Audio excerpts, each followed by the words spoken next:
Jesus shared stories because this was the way that he was able to communicate his kingdom and his truths. He did that because he knew it was built into us. It was one of the ways that he made us. Stories captivate us. They move us. They grab hold of us.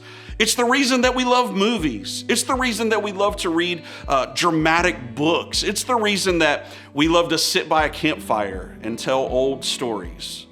It's the reason why we love to sit with our grandparents and hear about their past. There's really something powerful about a story. And we all have a story to tell. During this series, we've taken a week-by-week look at understanding that stories are powerful and that you have a story to tell. And we wanted to help draw out of you what are some of the real aspects of your story.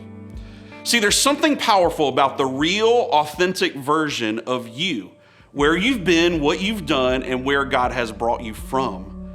There's power in this story. There's power in your testimony. And that's exactly what your story is. It is a testimony of God's goodness, his grace, and his kindness in your life. This is why it's so important that we know our story. We understand it. We understand the lessons that God has meant for us to learn from them, and we understand the lessons that he has meant for us to take and to give to others through our story. It's a testimony. Jesus' life was a testimony, and the stories that he told gave testimony to the things and the truths of his kingdom. They were meant for us to grab hold of, to believe in, to buy into, so that we would have wisdom and knowledge of who Jesus is and the kingdom that he came to bring to us. I wonder if during this series, if you've taken a really deep, authentic, honest look at your life, your story, your relationship with Jesus. And I wonder if you would take some time right now, over the next few moments as your group gathers, what would it look like if you were to take some time to begin to craft your story? My hope is that you've been thinking about this and processing this over this series. And today, right now, is the moment where you can take the things that you've experienced and that God has brought you through, and you can write them down and start to craft your story. Here's what you can do very practically to do that. I want to encourage you to take some time and craft your story. Here's a simple format that you can follow. Where were you before you met Jesus? When, where, and how did you meet Jesus?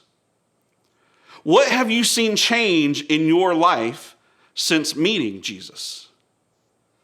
What have you learned since meeting Jesus? What hope do you carry that you can share with others who maybe have not yet met Jesus? What do you believe God still has for you in your future? You have a story to tell. God has been writing your story since before you were even born.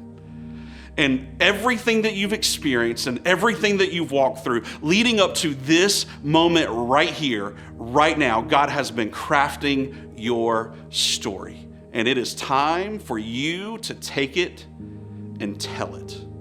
You have a story to tell.